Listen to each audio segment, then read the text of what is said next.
31 minutes. God bless.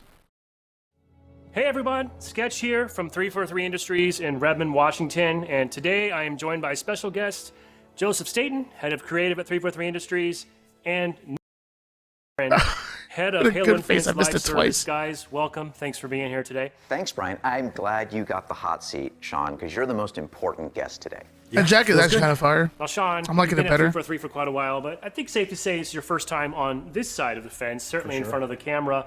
So just help us understand a little bit about what you do and what your role is here on Halo Infinite. Sure. Yeah. So, long-time listener, first-time caller. I've been with the franchise for over 10 years at this point. Most recently, before stepping into being the head of the live service, I was handling our player insights and our data analytics, Halo player support, and safety. And so it was really focusing on getting that information, working closely with the community team on understanding player sentiment and reporting all those things. But now, with this role, really focused on everything that Joseph's gameplay team is not focused on. So when you come into the free-to-play experience, everything that is not maps, modes, or gameplay items like sandbox or weapons, that's my team. That's what we're working on. That's our focus. And we also drive a lot of the momentum around like planning of when we're doing seasons and how we're going to be doing those. Excellent. I've got to give you props. Very strong jacket game. Thank you.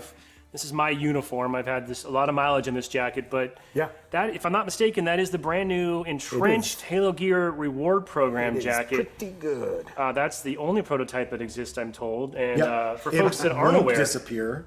If you complete the entrenched event in Halo Infinite, you have the opportunity to get that cool collector's jacket. You do, and you should definitely finish the entrenched event. Which you have, of course, right? You've already earned it. So. Well, I got 10 more. I'll catch up. I got 10 more ranks to go. Yeah. Well, there's 2 more weeks to come up, so good news. You got opportunities there. But I do like the jacket. I'm a little bit jealous, but this one's got some nostalgic appeal to me. There's definitely some vintage to it. Yeah, it's been around the block. Guys, before we look ahead to the future, I think we just want to take a moment to acknowledge we've had some challenges since launch. Yeah. Joseph, last time you and I were here, we talked about a roadmap that had a season 2 that was longer than we or our players would have wanted, but it was important to us that we needed to take some time and move a little slower then so we could ultimately move faster later.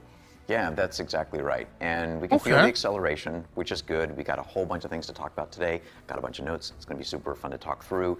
But there have been bright spots as well this year. Like I think of the co-op flight that we just did. A lot of people jumped into play, really positive reaction, helped us find a lot of good bugs before we launch it. So that was super exciting. We've gotten a couple drop pods out. If you're going to talk out of your butt, turn around so I can understand you better.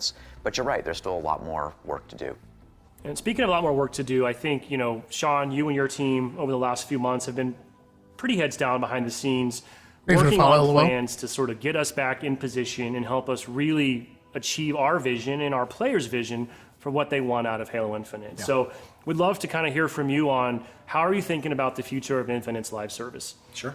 Yeah, let's do that. So before we actually jump into that, I want to talk a little bit about if you're going to talk out of your butt, turn around so I can understand you better. I think starting with why you're doing things. I'm going to mute the notifications for now. Things is probably the most important thing that we could do as a team. And so for us, when we look at where we were going, what we want to achieve for this service, what we want to achieve for our loyal players, because we have a lot of them, it's super clear that our number one priority needs to be achieving seasonality. Now, what does that mean?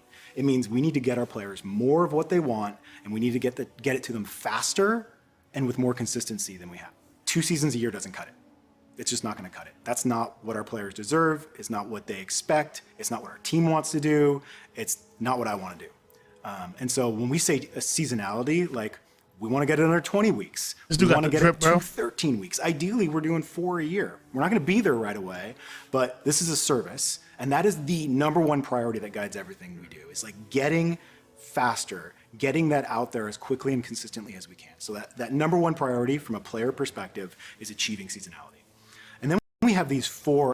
I'm not gonna lie to you guys. I don't know who this guy is. First of all, number 1, dripped out. This guy is swagged out, bro. Like glasses, the Jordans, the jacket. Number 1, swagged out. Number 2, I'm loving everything he's saying right now. Right off the rip, admitted that there's been some challenges. and they're not at where they want to be, which is great. I think it's great to I think it's good to admit your wrongings and whatnot, and to address it as opposed to try to hide from it. And right off the rip, giving expectations of where they want to be, fantastic. You know, because like you said, 2 seasons a year, unacceptable.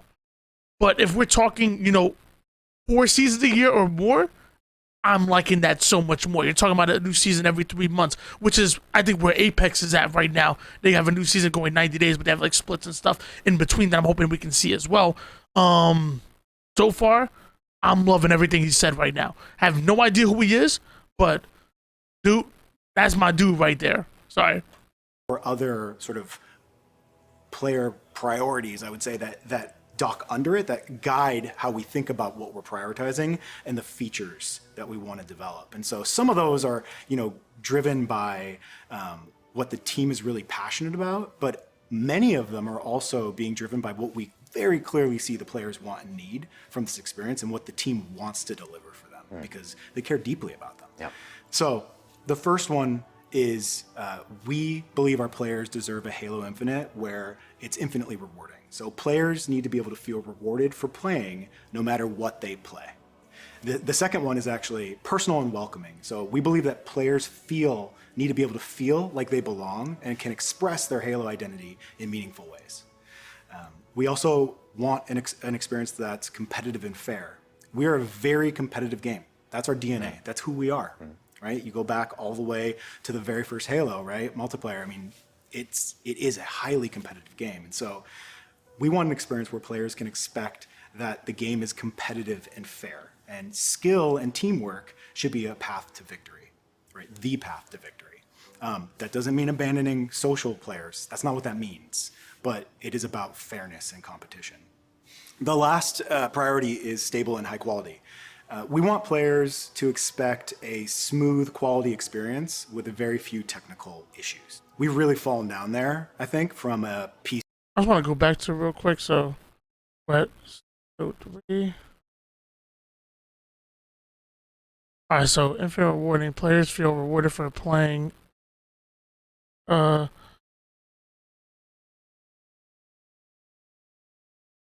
Screenshot that for later. Sorry. Rewarded for playing no matter what they play. Players feel like they belong and can express their Halo identity in meaningful ways. Okay. Competitive. I think it's great. I'm liking what I'm hearing right now. I'm liking it.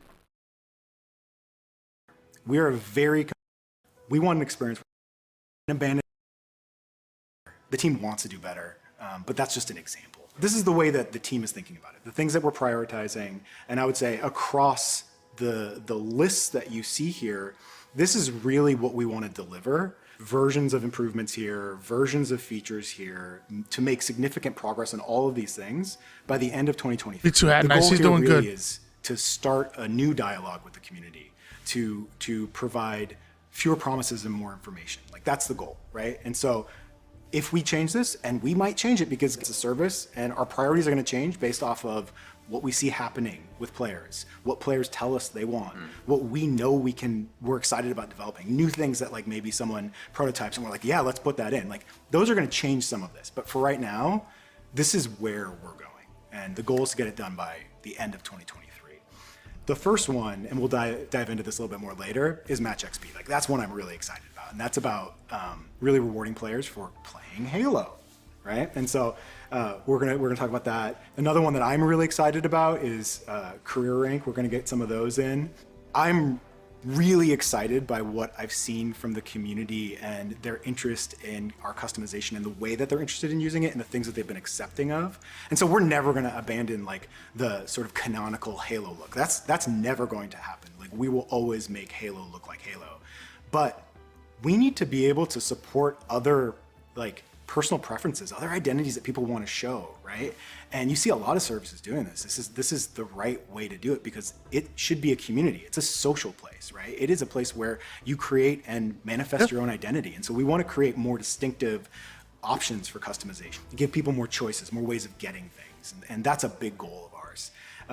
Another one that's really big for me is finding ways of, and this is the more intuitive and personal playlist options in UX. And so we're going to talk, I think, a little bit later about custom game browser, but that's one really important thing. But how do we take? I'm glad he slipped that in there, saying that's one really important thing, because I think the custom game browser is going. Custom game browser is sneakingly one of the most important aspects to. I talk about my 4 pillars. I talk about Forge, custom game browser, battle royale, and quality of life adjustments. Those are the 4 things that I want to see from Halo to get us back on track. I love that he slipped that in there. You know, a challenge where we've got a lot of playlists, and Halo has a long history of many options that you can play, right? Player choice is a big deal in Halo. How do you take that and combine it with all of the challenges that exist with skill-based matchmaking, or matchmaking in general? Like, that's a big challenge. And so, you know, there are some ways that other games have done it. MCC's done it, some ways that are great. And so, like, we want to do things like that. And that is a big deal for me.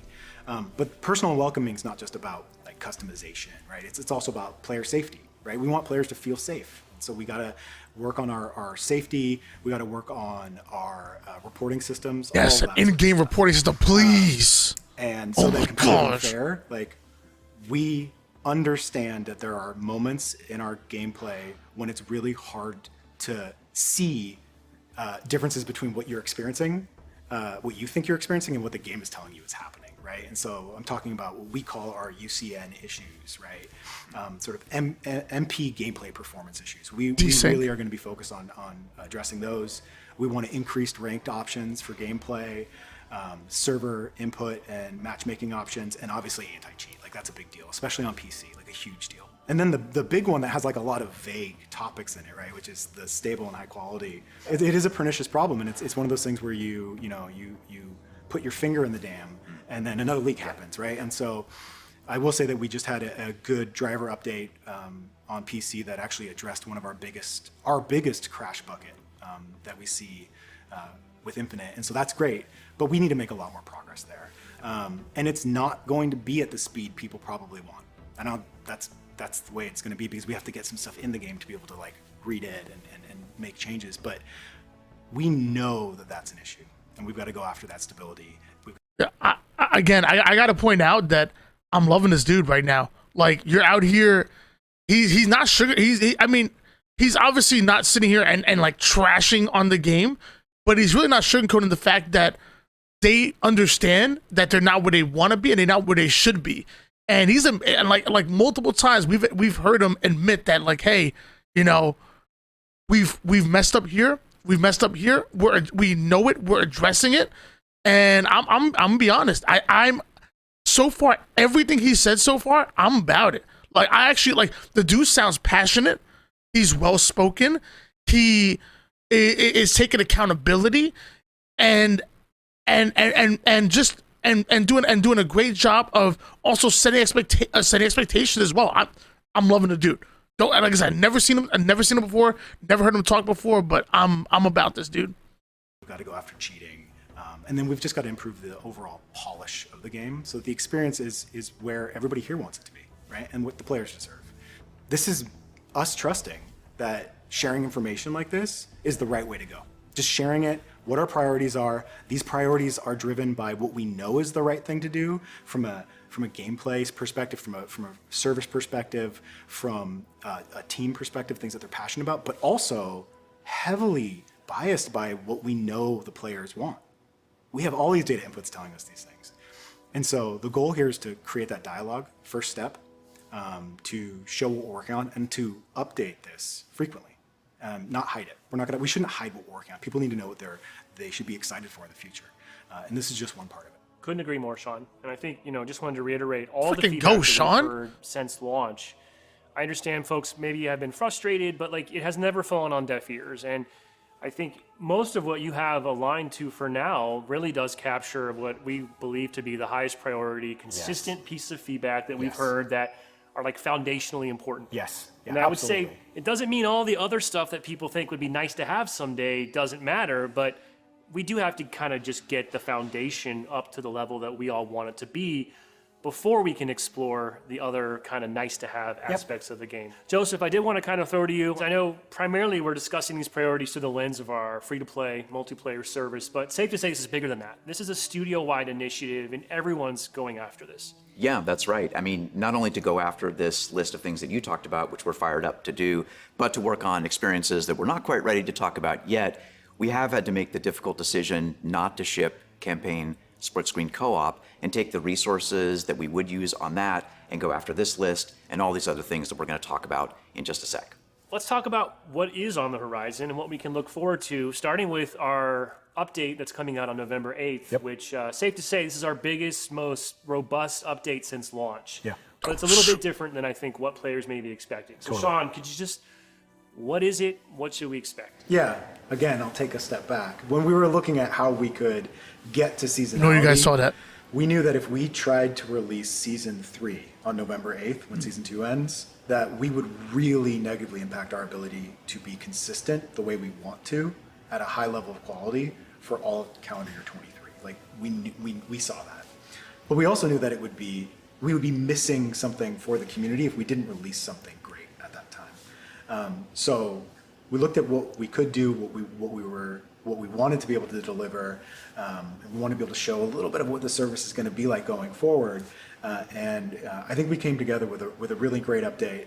So it's going to include the Forge beta, network campaign co-op, and campaign replay, and then a whole bunch of gameplay stuff and battle pass stuff and customization content and match XP. So the winter update coming November 8th, big ticket items there. Joseph, campaign network co-op, and mission replay. That's right. And new achievements for campaign. That's right. Several new achievements, and for folks who maybe weren't in the flight, it's going to be a great experience. Up to 4 Spartans, right? That's right. Cross-platform, and really, I mean, co-op is super fun. Jumping in with 4 of your friends, 3 of your friends, and playing around in the open world and all through the missions. It's just a lot of fun. So we're super excited for that to come out. And the mission replay feature in particular, a lot of cool collectibles in Infinite you may have missed, so you can finally go back and work on those. And one of my personal favorite elements that the team implemented is kind of what we're calling no Spartan left behind. So that's right. The fact that your collectibles and your progression is shared. So pretty much like the lowest common denominator in your party, this game state will snap to them. And That's really anything cool. you collect, everybody retains when you break apart into your own session. So it's not that situation where like only the host makes progress, which is super awesome. Yeah, that's right. So crank it up to legendary, turn on some skulls, and get to it. So that's a big ticket item, obviously a long time in the making. Looking forward to getting that out. Now, I have to also say I'm incredibly excited about Forge. Yes. I mean, we're talking complete game changer here. I'm sure, like me, you've seen a lot of the stuff the community... Again, we're talking about Forge. My 4 pillars. Forge, custom browser, battle royale, and quality of life adjustments. Those are the 4 things that I really believe that can bring back the player base and get people excited. It's unofficially already been doing with Forge over the last few months, and it is already blowing minds, safe to say.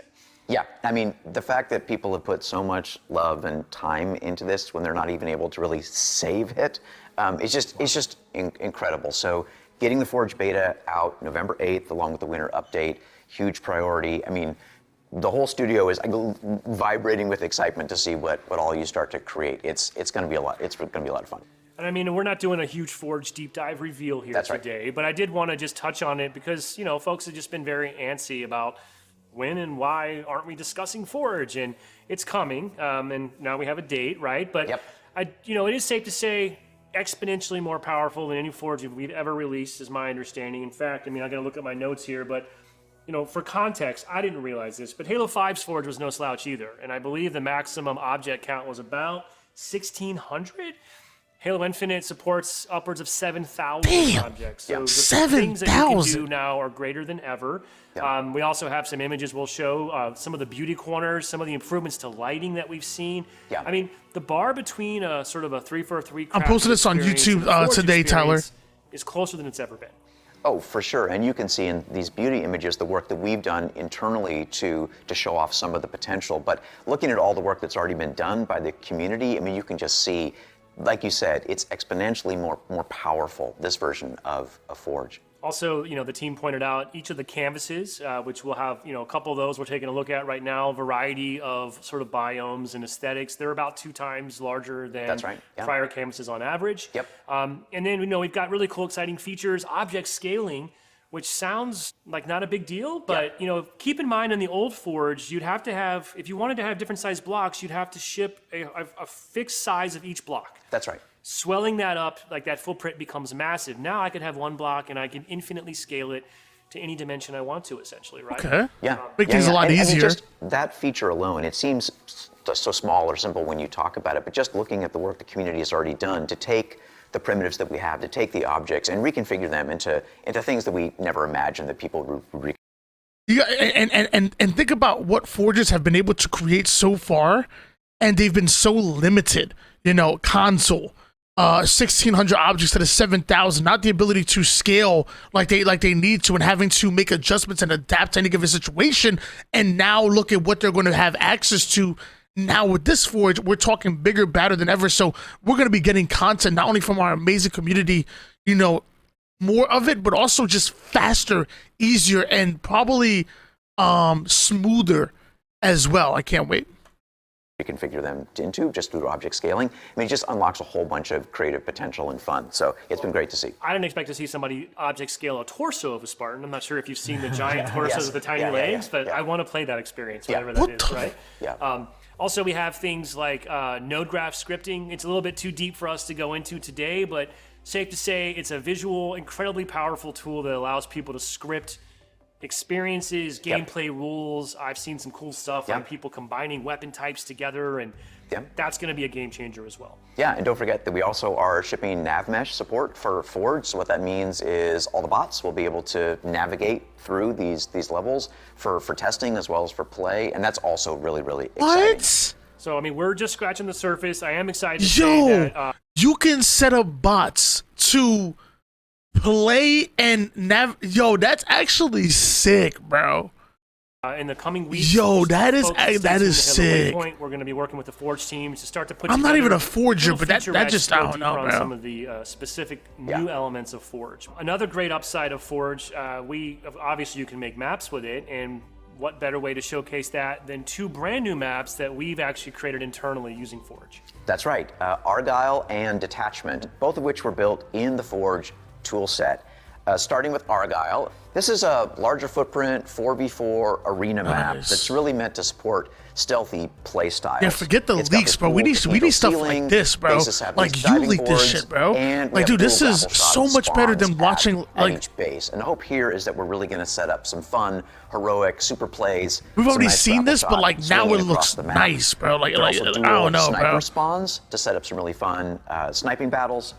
And although this might look a little bit like Epitaph from Halo 3, it's not a remake of Epitaph, though the Forerunner art style is a little bit similar. Detachment, our second map for the This winter one was update, different. CTF This one actually seems kind of really cool. heavily influenced the design for this map. Contains a lot of really unique and emergent flag routes. We have a combination of a repulsor and a grapple shot spawn, and what that opens up is some really interesting routes that you really can't do just on foot.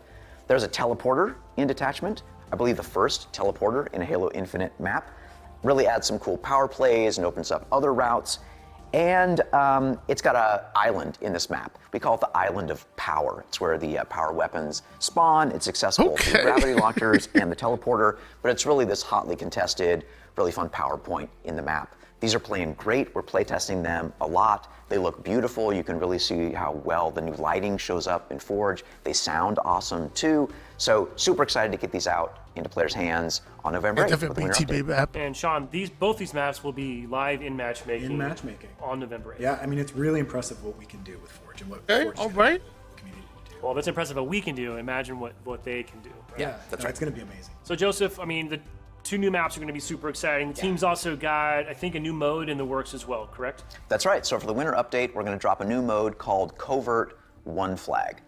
So Covert One Flag is based on traditional One Flag CTF modes, but we've got a twist. And what we're trying to do here is really embrace this fantasy, this play style of spies versus mercs. And what that means is that we have asymmetrical loadouts for both of the teams. The attacking team that's going after the flag has a loadout of pulse carbines, sidekicks, and unlimited active camo. And the defending team that are fighting off the attackers, well, their loadout is commando rifles, energy swords, and unlimited threat sensors. It's super, super fun. This mode is round-based, so that gives each team that a actually chance sounds to kind of both attack dope and defend, to score rounds and win. Yeah, it definitely has that I'm definitely down to spy, play some custom infiltration games against a hardened team of defenders vibe. It's just a lot of fun, and I'm really glad that we're able to ship it November 8th. Are you a merc or a spy? I like both. I like the switch. I do. I'm going back and forth, but having those All loadouts, right. it's just a fun twist, and really I'm makes it down. really I'm special. actually so down for that. Sean, No, we doing more that than just custom with maps, viewers. modes, right? Talk to us about the winter updates 30-tier free battle pass and what that entails. Well, you kind of jumped the. I spoiled my punchline, but that's fine. That's fine. It is free, so that's important. It is free, but what I think is more important is actually why it's free. So we're releasing what we'll call the beta of Match XP. And so since we launched Halo Infinite, one of the very first pieces of feedback was, hey, I want to be able to have rewards based off of what I do and how I do in a match, right? And so we gave people those daily bonuses, we made some changes, and I think that relieves some of the pressure. But in this season, we're bringing in Match XP, which is meant to not fully replace challenges, but to sort of become the main way that you're going to progress through something like a battle pass. And it is meant to reward you specifically for playing Halo the way you want to play it. So any mode you want to play, you'll get XP for basically the time that. Every time this freaking dude talks, bro. Every time he talks, he just spits out liquid gold all over my face. Just all over my face, and I'm loving every bit, bro. Like right off the rip, starts off with saying, again, not hiding from it. Again, accountability, saying one of the first things that people were asking us about was number one, not having the proper player progression. Like right off the rip says it, and then immediately addresses it. Okay, so this is a way that we tried to alleviate a little bit. But this is a way we're going to actually really address it, bro. I'm down, bro. That you're playing, but also how do you do? Do you win? How do you personally do? That sort of stuff. That impacts your total XP output from that match, and that's a big deal. But we actually aren't 100% sure that we're going to nail that, right? We don't. But if we tie that to a battle pass and we try to charge people for it, it doesn't feel like the right thing to do. And so we had a couple goals there with the battle pass where we wanted to say thank you to people because it matters a lot that people have stuck with us and we have such good fans. We wanted to say thank you, but we also didn't want to have people pay for a battle pass where we're figuring out how the Match XP system is going to work. Yeah. Also, we want to move people, our goal from the feedback is that we want to move people through battle passes faster now. We need to get that information, the data from the Match XP beta to inform how we're going to do things in Season 3 and beyond. And so that's actually one of the reasons why that battle pass is free. And also one of the reasons why it's only 30 levels. Just to make sure that, people feel the respect that we have for them, and also so that we can get the data and then they can move through it quickly. The cool thing about this battle pass, there are many cool things, but I mean, we are going to be giving people the Mark V core. There's going to be a bunch of Reach stuff that people have wanted for a while, including the CQC and CQB, as well as maybe a knife you might attach to a shoulder or something. Or a chest plate. Or a chest plate. Could be whatever you like. It's full of really good content, and I'm really excited about it. That'll be fun to look forward to. And then I also understand players can expect two fun events that we'll have as well, also free, right? 10-tier events, one in December, one in January. Yeah, these are really, really fun. I'm just really grateful that we're going to have this opportunity to give this to the players, and really excited about what it unlocks for us going forward. So that's the winter update again. We got Forge, Network Co-op, Mission Replay, new maps. We got a new mode, a super fun Reach-themed free battle pass, couple free events. Match XP. Match XP beta, so direct response to player feedback there, one of our big steps on that journey. And that's all going to be landing on November 8th. So after the winter update, early next year, we have Season 3. Joseph, what can you tell us about that? Yep, so Season 3, we're calling Echoes Within. And it continues the story of our lone wolf Spartans and the banished AI Eratus. And like we did in season 2, we want to make sure our narrative is really just great context and flavor for all this fun stuff that we're doing with modes and events and the battle pass. Yeah, and then, so I don't know if you said the date, but the date for season 3, it's going to be March 7th. And I like people to think of this season, like our players, they should think of this season as the beginning of what seasonality is. Like, we should start perfectly put. This is the beginning. Not saying that's a 13-week season, but I'm saying this is the beginning, right? What are we going to have from a content perspective? What are we going to have from a fixes perspective? What are we going to have from a narrative perspective? That sort of thing. That's what we want, right? This is going to have all of the meat on the bones there. But yeah, we're going to have a free and a paid track for a 100-tier battle pass. Again, we're going to use that tuning information we got from the previous, the winter update to make sure that we nail getting people moving through that battle pass quicker than they have in the past. So that's going to be a part of it. It's going to have some really cool customization content in there based off of the SPI armor core. And then we're going to have our events, and we're going to have some really cool fracture events. There's cool customization content in there based off of the SPI armor. That actually looks kind of sick, bro. I'm actually armor core. And then we're going to have our events, and we're going to have some really cool fracture events. There's some really cool, and again, are free. There's some cool customization in there.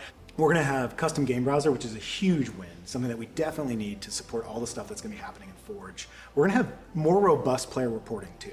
I know that's the thing that might not be that exciting, but it's really important. Our players have asked for it, and it's one of those things that hey, we got to do this. Yeah, so we need in-game reporting. In-game reporting. Yeah, exactly. We need in-game reporting. Like bad. Season 3, yeah, and just super excited about being able to put this foot forward for the community.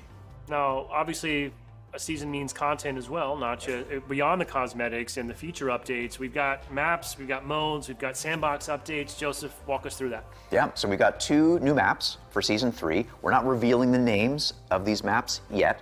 One is a BTB map, and one is an arena map. Well, this is one of our biggest BTB maps yet, and fictionally, this is a UNSC research site that's arrayed across this desert cliff where they're studying this mysterious Forerunner artifact. And to do that, they've actually dug into the cliffside and created this cavern system. And what that means is there are a lot of fun infantry routes in these caverns, through these tunnels, and on the outside, on the actual cliff, we've got a lot of fun vehicle routes as well. And this really is meant to be a map that embraces vehicular combat. Flying vehicles, ground vehicles, big wide open spaces, and lots of vehicles available.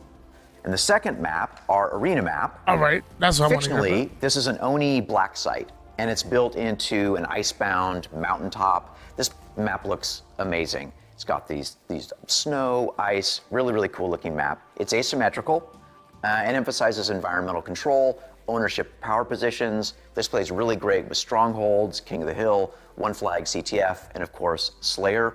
One thing that's unique about this map is it's got a gravity launcher that basically takes you all the way across the map. Super high risk, high reward, but super fun element in that particular map. And we'll be talking more about those in the future. Now, what would some new maps be without some new modes? What's the multiplayer team cooking up for Season 3? So for Season 3, we're shipping 2 new modes, VIP and Escalation. We also have some additions coming to Infinite Sandbox with Season 3. I don't know if you guys remember VIP. VIP was actually really dope. It was really like more of a custom game kind of thing. VIP was dope. And Escalation was like gun game. Escalation was like so cool. Like, I'm so mad they didn't have Escalation as like a permanent play mode, because I think as a free-for-all play, like Escalation literally is gun game. So I'm actually down for both of those. Yep, we're working on 1 new weapon and 1 new piece of equipment, the Bandit Rifle and the Shroud Screen, which you may have seen some video of that leak a little recently, but I want to go into detail on these so we're all on the same page about exactly how they work. So starting with the Bandit, this rifle feels I'm like so curious about the Bandit. DMR, it could be great or it could be terrible. I'm actually really curious about this. We remove the scope. You can still zoom in using Smart Link in the same way you can zoom in using with the pistol, but you can't be de-scoped. Super fun weapon. Glad it's coming into the sandbox. And then we have the Shroud Screen.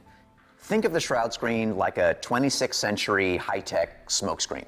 With the DMR, you can't be de-scoped from it, but you don't have that actual like real scope. It's more like a sidekick kind of zooming into Smart Link. And the goal of the shroud screen is to enable area denial. So what this means is it doesn't block grenades or projectiles. If you're inside the screen, you can't see out. If you're outside the screen, you can't see in.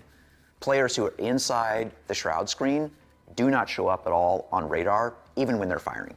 It comes with 2 charges off the equipment pad and can hold a maximum of 4 charges. Playing with this has been super fun. It sets up a whole new style of tactics, new style of play.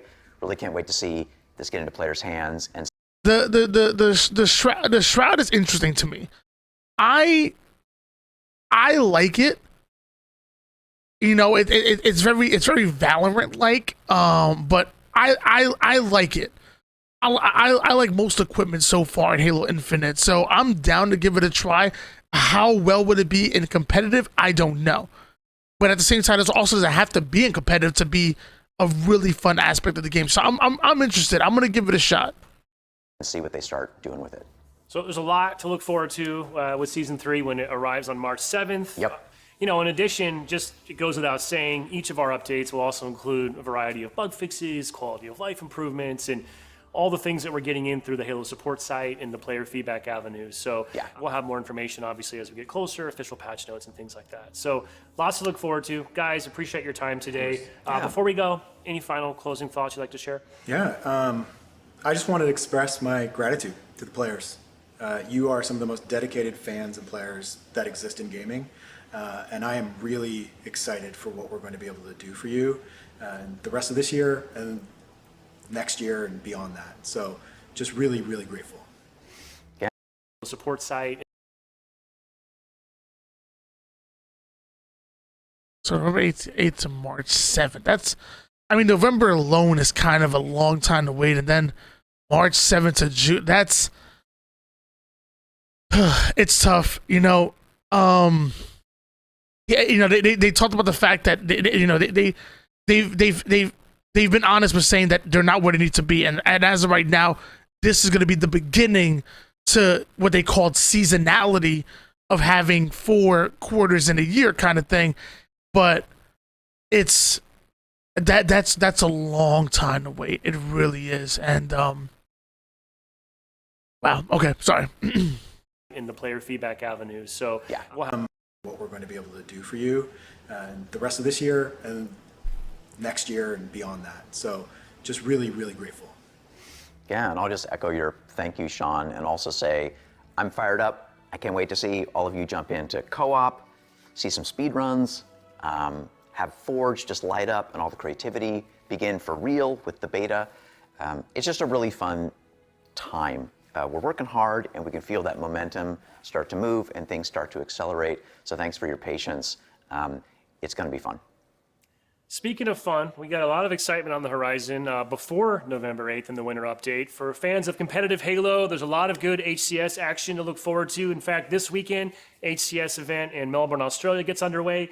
Later in September, we've got the final event, North America in Orlando. And then, of course, that all culminates in the Halo World Championships here in Seattle in October. Be sure to follow at HCS on social. Head over to Halo Waypoint for more information, but it's going to be a tremendous conclusion of the season. And stay tuned to Halo Waypoint and Halo as well. We have a lot more to say and show about Forge in the weeks ahead, and a lot more to talk about for the winter update as we get closer to that release on November 8th. So on behalf of the entire studio, thank you. Thank you for playing. Thank you for your feedback. We're really excited to turn this corner. Can't wait to kick off the winter update on November 8th, and we'll see you soon. All right. I want to go back to this room.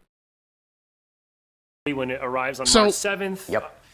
Okay, so my final thoughts. Number 1, video's been amazing. I've been saying for so long that screw the freaking blogs, bro. Screw the blogs. This video was amazing. It was transparent. It showed that they're holding themselves accountable. It showed a clear, concise direction of where they're looking to go. Like I'm about this video. I think it was really good. I will say again, I'm not happy about the timing of it.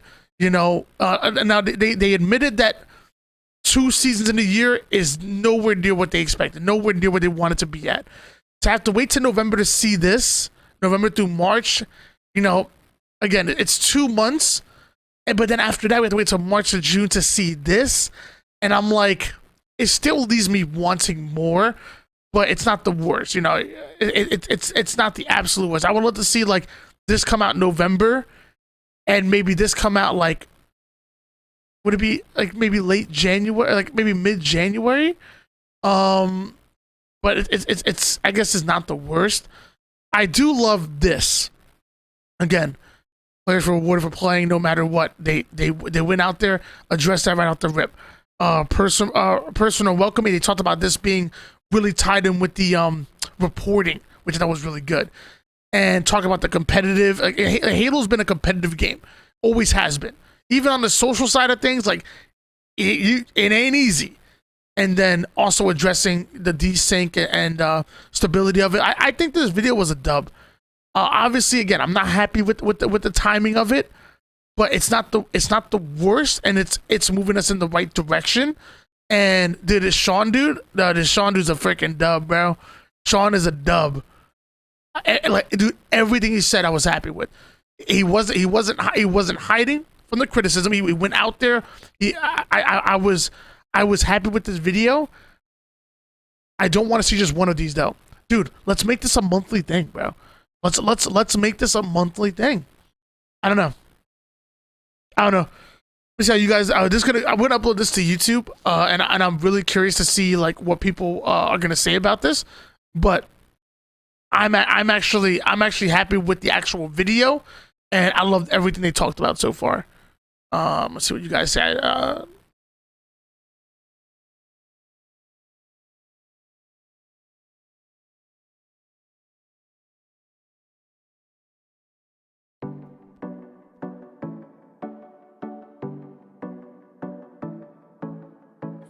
This reminds me of how trash Fortnite was year one and how it's Warzone. Isn't it crazy that 343 are talking about adding stuff that were staples in budget Halo games?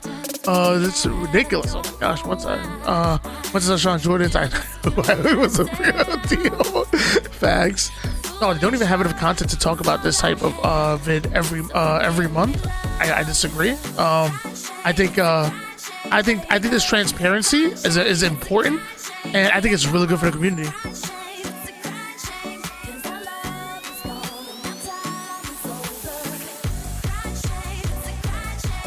Wow, that was I like I said, I'm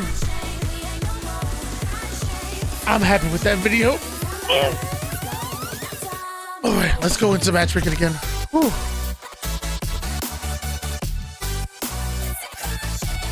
No ban until March is rough. They better adjust the meta with Mangler and Sword. This game will start hard. It will stall hard, especially for the pros. I mean, yeah, waiting for it is a bit much to wait until March for the Bandit Rifle.